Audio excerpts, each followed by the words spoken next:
No one wants to be that guy or gal out of class, right? And what we mean by that is you don't want to show up and be unprepared or feel like you're holding the class back, or I don't know, just generally, not confident in what you're doing. So just like our last video with rifle stuff, today we're gonna cover is the same thing, just with pistol. But we're gonna start off, we're gonna go over some basic weapons handling. We're gonna do some load unload procedures. Then we're gonna get into a little bit of zero stuff. We'll talk about that briefly in malfunctions. Then we're gonna talk about how to start to feel that gun, right? And kind of start to find your grip, just so that when you go to the class, that instructor can give you minor corrections and do some other stuff and tell you how they like to explain it. But really, it's just about feeling it, right? Some common little things. And then at the end of it, we'll talk about some shooting standards that are probably something good to work up towards before you show up. And again, it all comes down to confidence. That's really it. We want you to be prepared when you go so you can make the most of your time. We there to teach you? Absolutely. But it probably helps if you show up having a clue. You know what I mean? So with that said, before we get into all that, one thing that we want to do is we want to go ahead and show you guys a new product that we're launching. Brand new belt. I can't believe we just caught that, but brand new belt, right? Woodland belt, the Wojtek belt. We're going to do a limited release of this at Black Friday. So I'm super impressed you caught that. My God. So Woodland camo, we're doing that. Woodland camo limited release for Black Friday. And yeah, pretty much come and get them when you can, right? I don't know if we're gonna make more of these. I don't know, how many are, how quick they'll run out, but we might make more later on. But again, it is what it is. So again, Black Friday sale through Cyber Monday, Friday to Monday there. We'll have these on sale for you, so get ready for it. We'll also announce it on IG. So moving on from there, we're gonna roll right into our first ad real quick. Again, that's Vertx. We're super grateful that Vertx sponsors the channel. Obviously, we've said it every time, but they are pretty good people. Obviously the range bag, we like that a lot. We've talked about it in previous videos, but it is flannel season right now. So with that said, who doesn't love a good flannel, dude? Right? Tom, you had a flannel on. Yeah, I wore one on the way here. No, it looked great. You should have seen this man.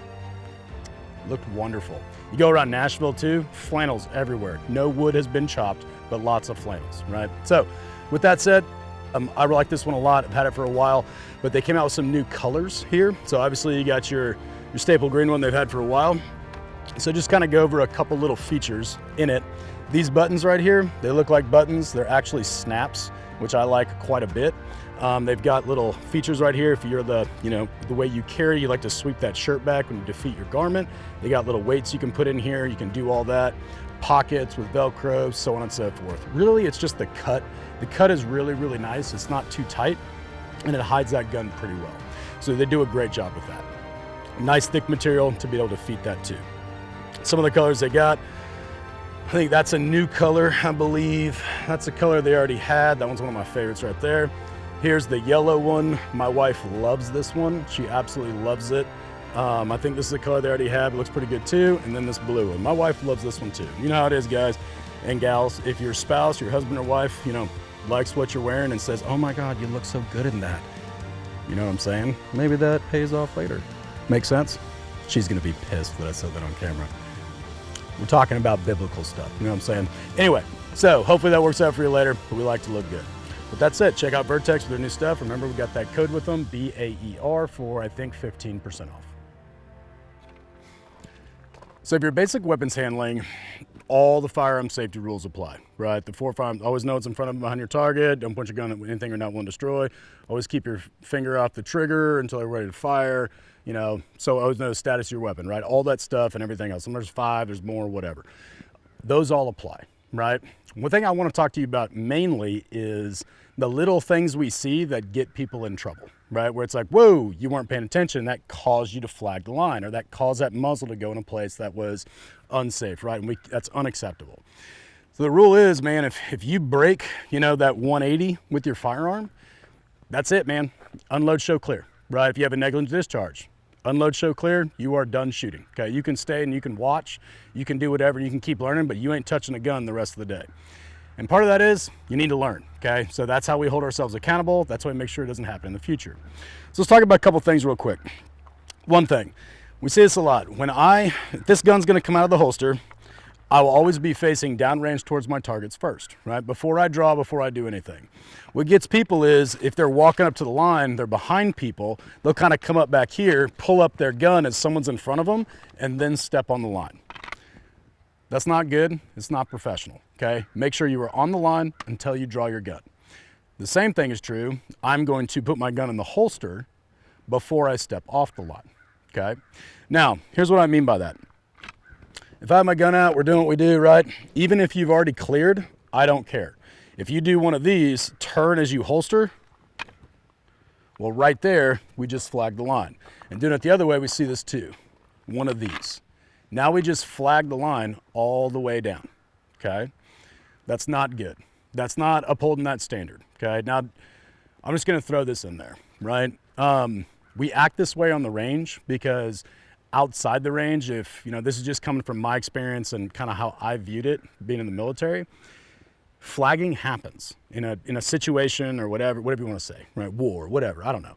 But that stuff, if someone flags somebody, it was probably unavoidable. If I know they are adamant here that it doesn't happen, if it happens out there, hey man, I get it. There's always gonna be little instances where like the muzzle, you know, technically like as they were moving, like kind of crossed over their foot or something, right? Like, yeah. But here on the range, we treat it is 100%, that we do not compromise that kind of stuff. Now, is there a time and place that people can be on the range and someone's shooting up here and someone else is like shooting back here? Absolutely.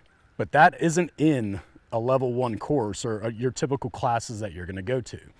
That's reserved for people who know each other really well and they're very experienced and they're doing stuff and there's a lot of trust involved there, right? So there's times where that's cool, but it ain't gonna happen in a class. And the reason is this instructor has insurance, the range has insurance, they've got, you know, all this stuff and waivers and everything they gotta check and they got rules and everything, but you gotta remember, rules are there probably for a reason because you may be fine, but Billy Bob down here,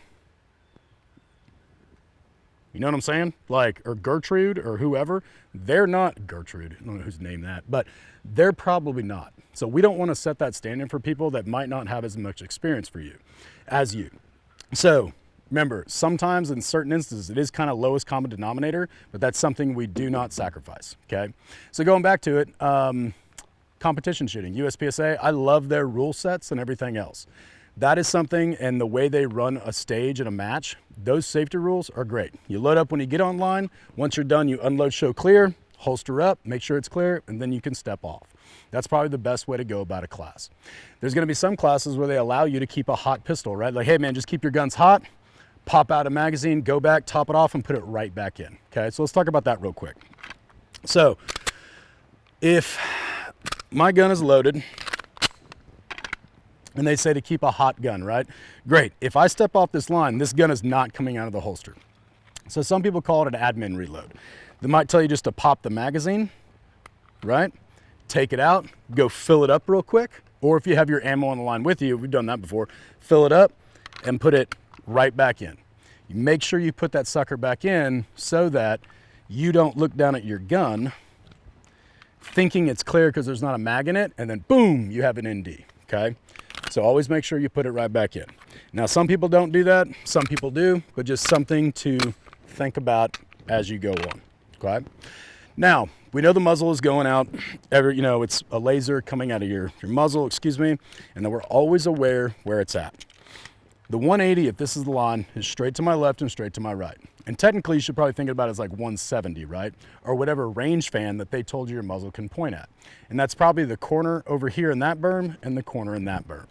So simple thing, right? I'm always aware of my muzzle, but once you take your finger off the trigger, some people like to put it on the front of the trigger guard, some people like to pick it up and put it right here. Just like in the rifle video when I said point with your thumb, imagine that this finger is pointing the muzzle. That is it. So wherever you point your hand is one way to help you remember where your muzzle's pointed. And that's just using that as an index, okay? And then the last thing we see a lot too, and this is more towards like for me personally, like our level 2 courses, we'll have like different people shooting on the line, doing like stations. Their gun goes dry like this, and then they do one of these reloads. They come down right here, or they turn a little bit to get behind something. And now when they reload, they look like this. The muzzle is pointed down range. They insert, slide goes forward, and now there's somebody down there that the muzzle is pointing at. So one, we don't need to turn the gun all the way like this to reload. It's completely unnecessary. Two, it's slower, right? And that's that old habit of like, you know, you turn the gun up and then you look through your trigger guard, because I'm pretty sure there's a video somewhere of somebody saying, you know, you can stop bullets with your gun. I was like, I think they misspoke when they said that. They're probably a good person, but you guys know what I'm talking about. Somebody on here will put it in the comments. But they were like, look through your trigger guard, you know, or just over the muzzle or something, and then whatever. We don't need to reload like this. That does nothing for us.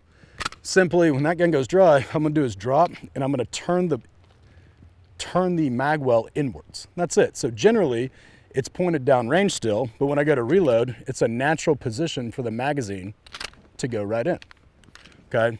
All I'm doing is just taking the mag well, I'm gonna point it at my mag carriers. And that'll generally keep the muzzle down range. So even if you're turned a little bit, I still don't have to worry about it. Make sense? So those are the two main things with our weapons handling with a pistol that we need to be very, very aware of, right? I'm gonna throw one last thing in there. If you were holding your gun in this hand, if you're a right-handed shooter, am I gonna use my right hand to pick anything up or grab something else? No. Put everything you need to access on your left side, whether it's magazines or whatever. Because it drives me nuts when I see someone go like this and they put their gun in their left hand while it's loaded and start grabbing something. I'm like, absolutely not. This is the hand that holds the gun. This is the hand that does everything else. The only thing this holds is the gun. So if you kneel down to pick up a magazine, you don't need to put it in your left hand like this, pick up a magazine, and then try and like hold it here and move your hands back and do all this. The gun goes in your firing hand, your strong hand, whatever you want to call that. This is the hand that picks things up and does manipulations. Fair enough? The only thing this does is mess with the gun and hold it. You only have to mention that because you've seen it. Yes. Yeah, we just had a lady ND in a class not too long ago, right? Like, and the worst part was she wouldn't be accountable. I walked up and watched her do it the whole time. She literally, we're gonna talk about that in load and unload, but she didn't remove the magazine and she had her finger on the trigger and she was looking down here doing stuff like this. I was like, hey, bring the gun up. And she let the slide go forward and boom, cacked her round off right in front of her. I was like, well, unload, show clear, you're done, get out. We're like, go sit in the back. And we had to have a talk, and it really pissed me off because she was like, that's not my fault. The gun did it. The gun just went off. I was like, the gun just doesn't go off. It was a Walther, right? It's a very reliable gun. It's a good gun. Your finger was on the trigger. No, it wasn't. And then she argued with me. I was like I was getting pretty upset about it, right? Stay professional. I was like, you're done. I don't want to hear it anymore. Anyway, I'll leave it at that. But that wouldn't have happened if, one, she would have stayed up here, right, done everything up front, and only used her left hand to do stuff. But she was trying to like fidget with her right hand and hold stuff and do all this other crap, and her finger went on the trigger and she just cacked off around. Right as I was walking up to her and saw it all. No, ma'am.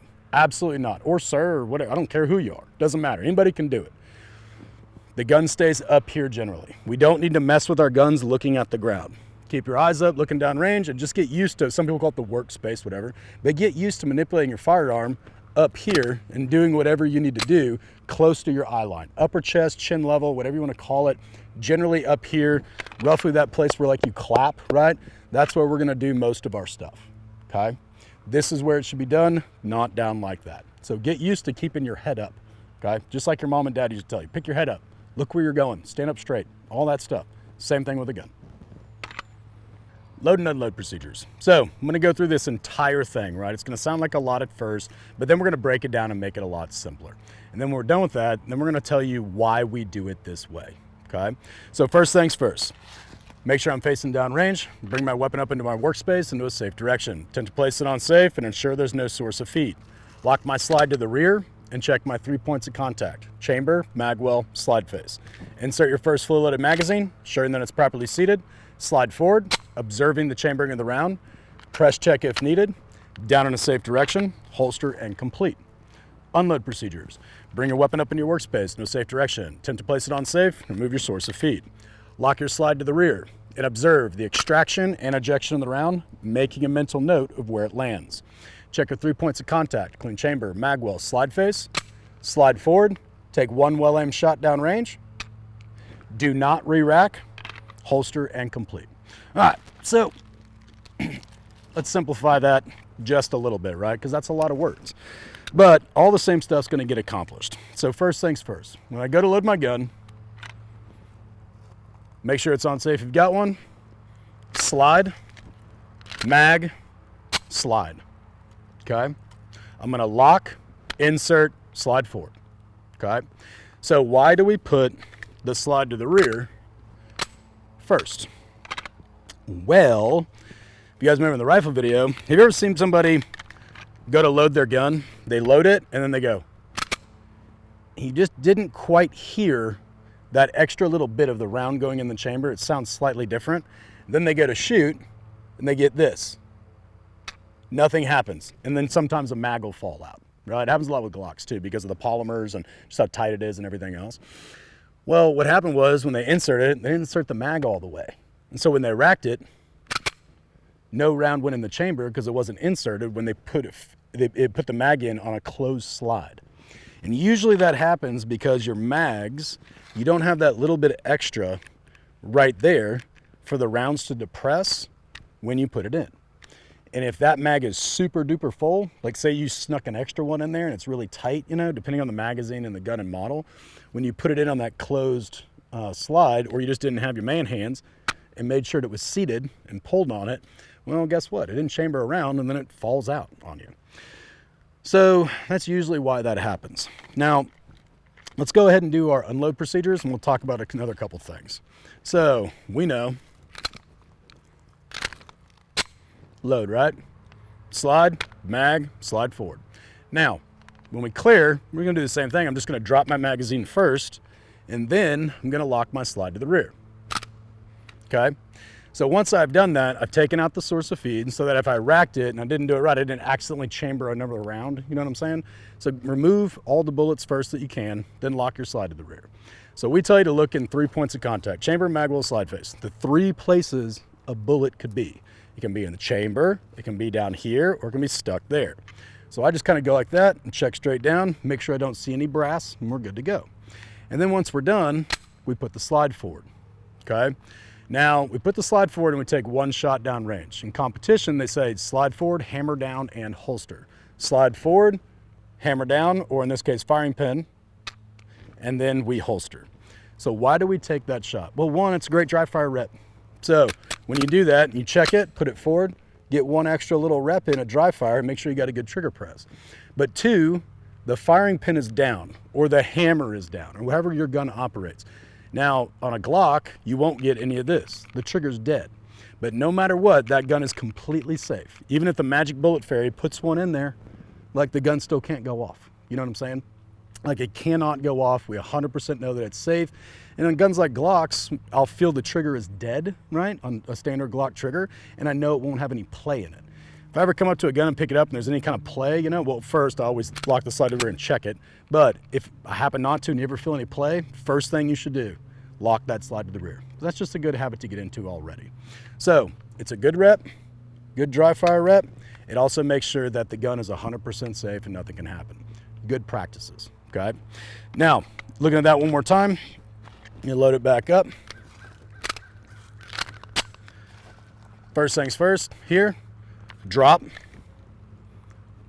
lock, check it, hammer down, okay? And that's how we clear out. So the one reason we don't like, I don't know where that bullet went, I'll get it later.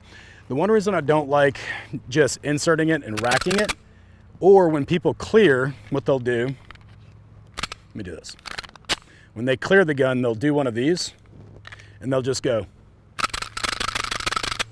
I've seen guys do that, rack it 3 to 5 times, pull it up and go, boom, and the gun goes off. Like, oh crap.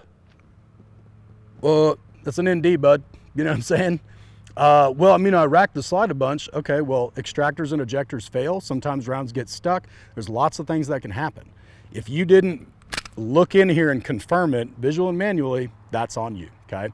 You're 100% accountable for every bullet that goes in the gun. You're 100% accountable for every bullet that comes out of the gun. Should you show up to class with your pistol zeroed if it's a red dot?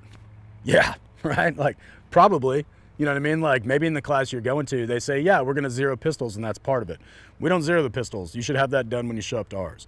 That saves us time to get to other things, right? There's also 1,000 YouTube videos on this and clearing malfunctions and everything else. So we're gonna go through this very quickly. I'm just gonna tell you what you can do, but I'm gonna reference you out. Go look at other videos. Figure it out. That's a whole video in and of itself. Both of them are. So zeroing a pistol, right, with the red dot. Average height of a red dot, the actual dot itself instead of the window over the muzzle, is about 1 inch, you know what I mean, depending on the dot, give or take, whatever. So here's what I do. I'll take a 1-inch black pasty, or like I'll just take a Sharpie and draw like a 1-inch little circle roughly, or a little square. I'll go to 5 yards. Put my dot on top of that 1-inch paster or little thing I drew, and I shoot. I want the rounds to impact somewhere in the bottom half of that, you know, little thing I drew, that 1-inch square. So if I can get it there, I'm pretty good. Then I go back to 10 yards and I try and become point of aim, point of impact, right? Have a nice group, the best I can on that. And then go back to 20 and just confirm it and fine tune it. So once you go back to 20 or 25, shoot it. And I mean, as long as it's not you know what I'm saying? Like if your pistol's 0, great, but if you constantly pulling rounds to the left, you should know. I'll go back at that distance and then fine tune it from there, right? I might move it a couple clicks, just barely off and get it set where it needs to be set. Other than that, that's about it. Do it at 5 yards with like a little 1-inch circle, go back to 10 and try and get a grouping, you know, point of aim, point of impact, and then confirm at about 20 or 25 yards, about 20, and then kind of fine tune it just that little bit to make yourself feel better. That's about all you need to do for zeroing, okay? Again, go see other videos. Malfunctions. Here's malfunctions for you. If I pull the gun and I get it's clear. So I pull up the gun and I get a click instead of bang, here's what I'm gonna do. Slap, rack, and get back on it. If that doesn't work, or I slap rack and the slide is stuck and I got some weird, like, you know, malfunction going on where it's jammed up in there, we're gonna do this. Slap, lock, drop and strip that mag. Once I drop and strip the mag, put the slide back forward, rack it again, and then insert a new mag, okay? And then just load it right back up, that's it. So slap, rack. If that doesn't work, slap, lock, drop. Then once you've got that and you've cleared it, get it back up, let up a new magazine, and get back on target, okay? Simple as that. Again, those are their own entire videos. There's lots of stuff. You can go down the rabbit hole, right? Those are probably 2 of the most common videos other than grip that you're probably gonna find on YouTube for pistols.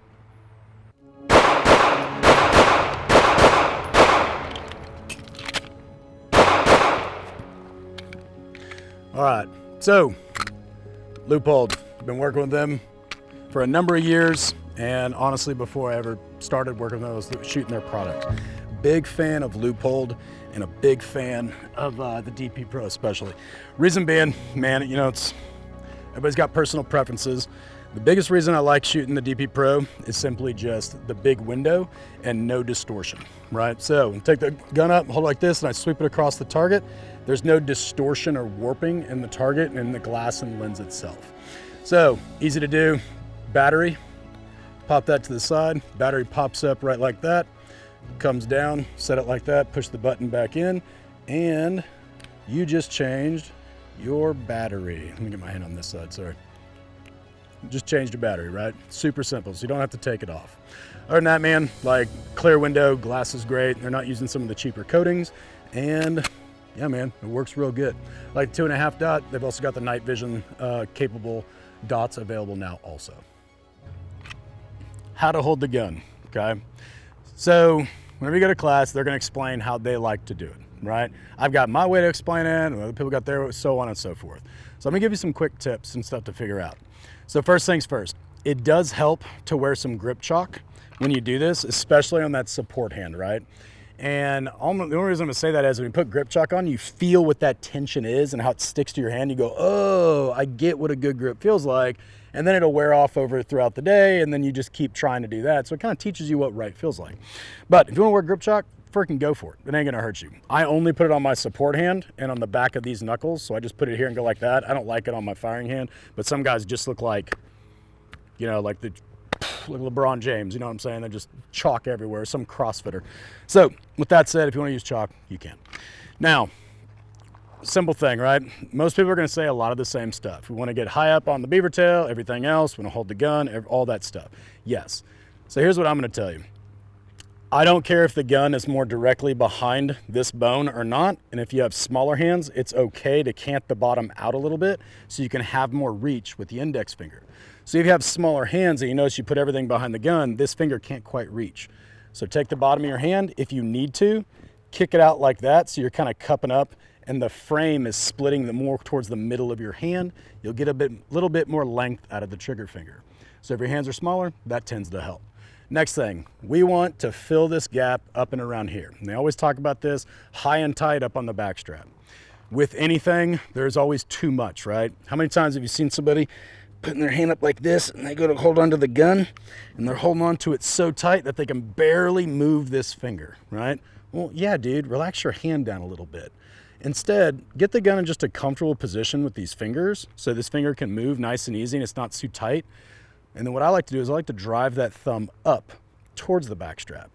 And basically what that does is it helps me lock my wrist in place. You see that little sucker? Is that a ligament or a tendon? I don't know. Someone will tell us in the comments, but this thing right here, if I relax that, it's soft, but as soon as I kick it up, that sucker starts to kind of pop up there, okay? So I'm kind of spreading the gun. I hook with these two fingers. I take this thumb knuckle and I push it up, and it's kind of like I'm taking it and just kind of push the slide and pull the frame away just that little bit. And that gives me that locking the wrist like I want. The hand is molded to the gun. I'm not squeezing it super hard. It's just kind of nice and firm. And I got a little bit of tension right there, but I can still pull the trigger nice and easy. So when I do that, what I'm looking for is even space. Everything's even on the back of the gun, okay? If it's not, so if it's even around the back of the gun and I cycle the slide, it's generally gonna come back to the middle. Now, if my knuckle is over here like this on the corner and I cycle the slide, it's going to kick off to the right because it doesn't have even pressure on the back. And then when I do this and I drop this knuckle down like that and I cycle it, it's going to settle a little bit off to the left now, okay? So if I can just make this kind of cupping the back and that even with that knuckle right on the side and even pressure around, that's gonna help the gun settle back down to the middle a little bit better, right? There's a lot more to it than that, but that's one of the features of it. So hook with these fingers, drive that knuckle up, fit your hand to the gun so you can still pull the trigger, and make sure your wrist is locked. So some people will say that this hand is front and back, right? Pressure, and your support hand is left and right. That sounds good. I just like to think of it, this is a mold around the gun and lock the wrist. This hand right here, this is all grip that I want to get on. Not really grip. I hate the term grip because we're not squeezing the piss out. We are, but more like I'm applying pressure to the side of it. So this, I want to get my palm up on this gun as best I can. Try and shoot for that edge right there where it goes from side to back. I'm going to fit my palm on there, and then I'm going to wrap my fingers around. Once I wrap my fingers around, I want to feel pressure on the frame, not fingers. Because if I'm taking this and I'm pushing my palm forward into these fingers, all I'm doing when I'm shooting is I'm peeling these fingers off the gun. So simply just feel the side of the gun and the frame as best you can, and I'm trying to push my hand inwards that way around those fingertips. Simple little thing I'll tell you is, what kind of seems to help with some people is when they hold it out, they tend to squeeze, but they can't really get a lot of pressure on that gun. What I would say is, start back here, just put your hand on the side of the gun and kind of press it in. Then put your fingers on the channels, and as you do that, press in, and as you extend out, feel your palm driving into the side. I want pressure into the gun, and then once I start to go out, right, watch this thumb. As I start to go out, then I can start torquing forwards and apply a little bit of downward pressure this way. But I want to feel that tension in the hand where that stifling or whatever you got presses it in the hand and it's pulling back on that skin. That means it's locked in. So you're gonna have to take some time to really feel the frame of that gun where you can feel it and apply that pressure and go, yeah, man, I got good pressure in that palm. I can feel myself gripping it. I feel the pressure that goes in on the side of it. Now I feel like it's locking it in. And generally that's what we're looking for. Yeah, there's a lot more to it than that. We'll probably do a whole video on how to grip a gun or whatever. But I think if you start to play with this, that's going to help you figure out what all they're talking about, right? Because a lot of times people go to the class and they're like, yeah, do this, do that, but they don't know what that means. So we have to know what that feels like when people say it. So learn how the gun feels and how to apply pressures into it before you show up. And then lastly is going to be, how far out do we hold the gun, right? I am not a fan of locking straight out like this, okay? because when we do that, what happens is the elbows are locked. That puts all the pressure on the wrist for the gun to break here. But if I can bend my elbows slightly, right? If you notice, the forearms come in at a little bit more of an angle. Now I can put that pressure into the side. If my elbows are all in line like this, right? I'm not very strong squeezing like that. But as soon as I bring that in like an inch or two and I get an angle for the forearms, now I can apply pressure inwards into the frame. And that seems to help a lot. So simple rule, go all the way out and just back it up a couple inches. Whether you like to bend the horseshoe and come up like this and apply pressure at the top, whether you like your elbows more in the middle, even pressure, or you like to roll them up underneath, that's all personal preference as long as you're getting the result you want. So play with all that until you can feel that hand really getting on the gun. Where was the turning point for you where you were solid in your fundamentals? I think every year that you keep shooting, you keep realizing you didn't know as much before as you thought you did. Because, so shooting a pistol is a lot like, if you're familiar with Olympic weightlifting, like a snatch, right? Like they do the snatch, pull it up, and boom. You find out when you first start doing lifts, it's the simplest one, go ground to overhead one motion, right? But it's the most technically challenging lift you can do in weightlifting. It's the hardest thing out there because if one little thing is off or you don't pull right, boom, you're gonna drop that weight and not be as strong as you think. If your technique is like perfect and everything's in line, there's just pure strength aspect to it, but you gotta learn how to engage everything. And I feel like every year, like this year, I'm like, dude, I have a better hold on the gun than I had last year. And then, so it's always like, shit, dude, I'm keep getting better and better, and you keep filling in all those gaps. I would say probably like right around when I started BAER, I was like, yeah, man, I got some of this figured out. I feel like I got this down, you know what I mean? But then 2 years later, I was like, I didn't know as much as I thought I did.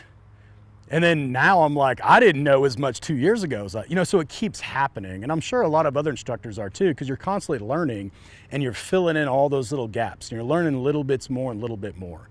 So does that kind of answer your question? Like, yeah, it was when I started BAER Solutions, and probably a little bit before then. But looking back at it, like, I really didn't, and like, there's kind of, as time goes on, that's why the courses are constantly changing as we learn more. So, I mean, how I feel now, I'm like, dude, a year ago, 2 years ago, I know way more now than I did then. After your military career? Yeah, so it's at the tail. So I started BAER I knew I was getting out of the military, I was getting medically discharged. So my unit told me, hey man, you can start this company. I asked them, they said, absolutely do it, but here's your left and right limits.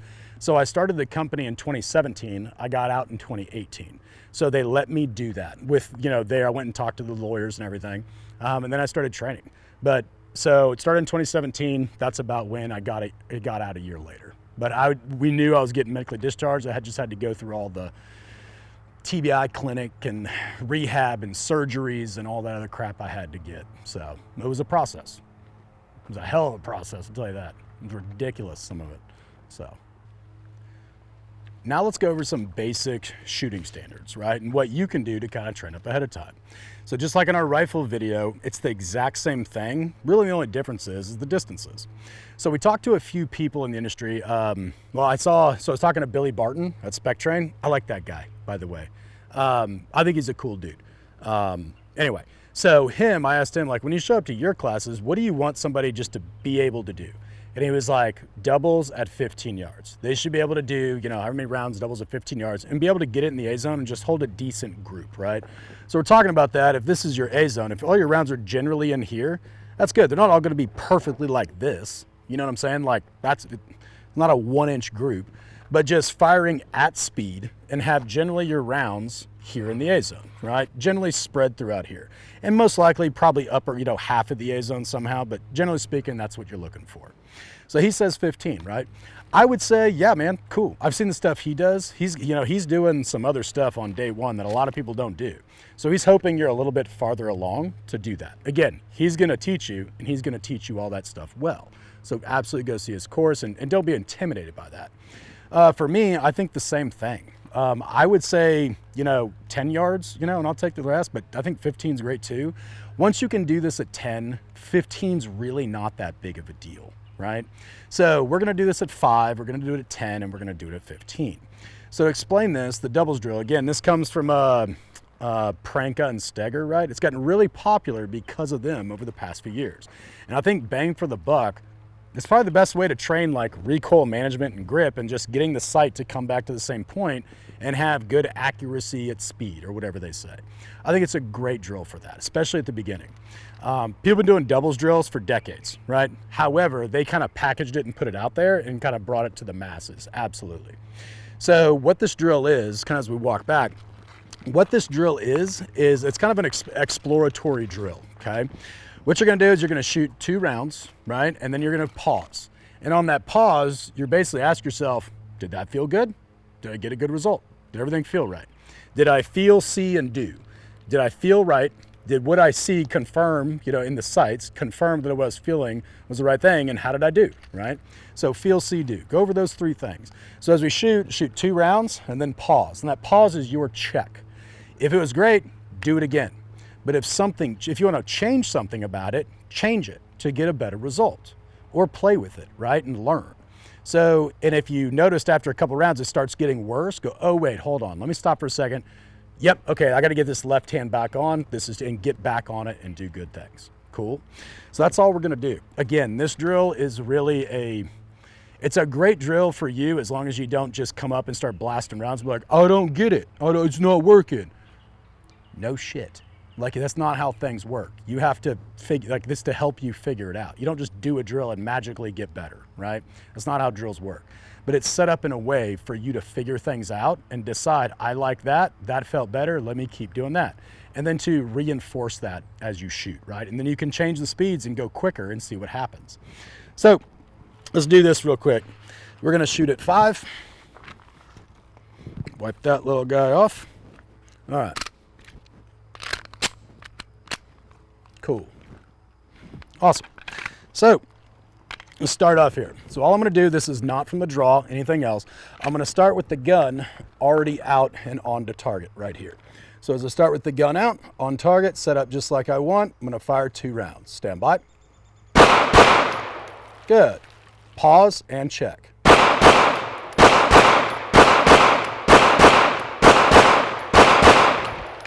Good, right? So we look at that. It's a decent little group, as I felt and I went through, we start to kind of find out what's going on with our shots, right? So shooting that, the speeds were probably about 0.3s or something like that, maybe 3.5s, I don't know. But that's generally just the speed I was shooting. If you notice, bang, bang, pause, bang, bang, pause, bang, bang. You can take longer on those pauses. So what happens if we start to speed it up a little bit? Well, cool, we're probably gonna see the group open up.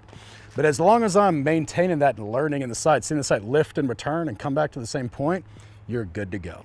Again, go watch and see all their stuff and what they say too. Probably a good idea because they came up with it. All right, so doing it again. Again, I'm just gonna start from here, holding the gun out, stand by.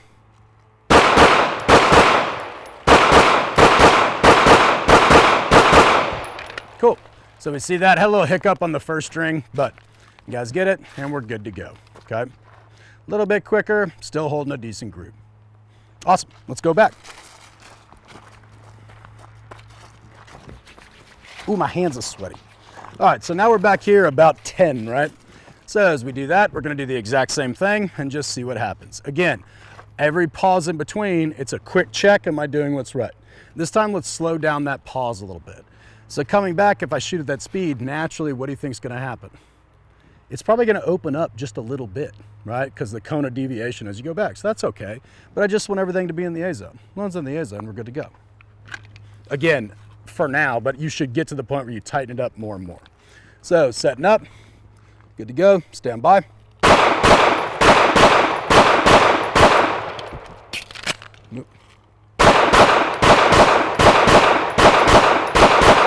Good.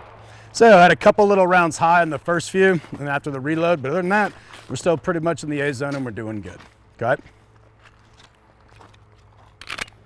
All right, so now we're gonna go ahead and come to 15, right? I got about 10 rounds left, so we'll just shoot these off and be good on that.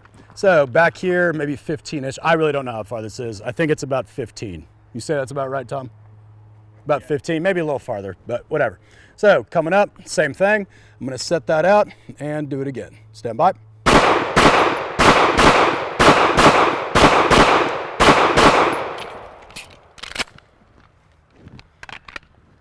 So we shot our doubles 2 at a time, took a little pause, and kept going, okay? So one thing we're looking for, I'm just gonna kind of throw this out there real quick. Let's come back up.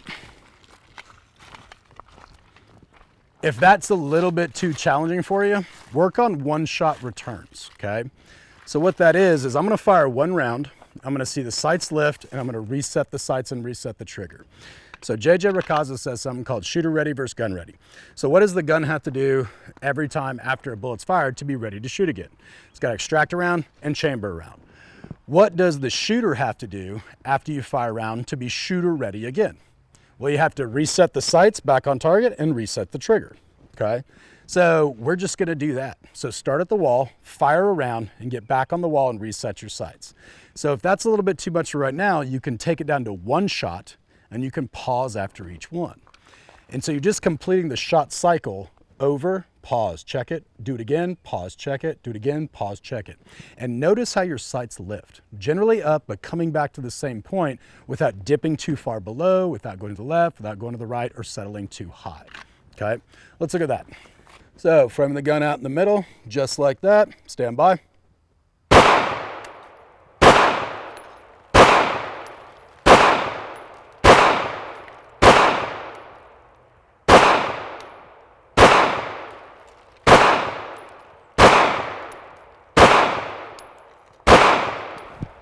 Cool.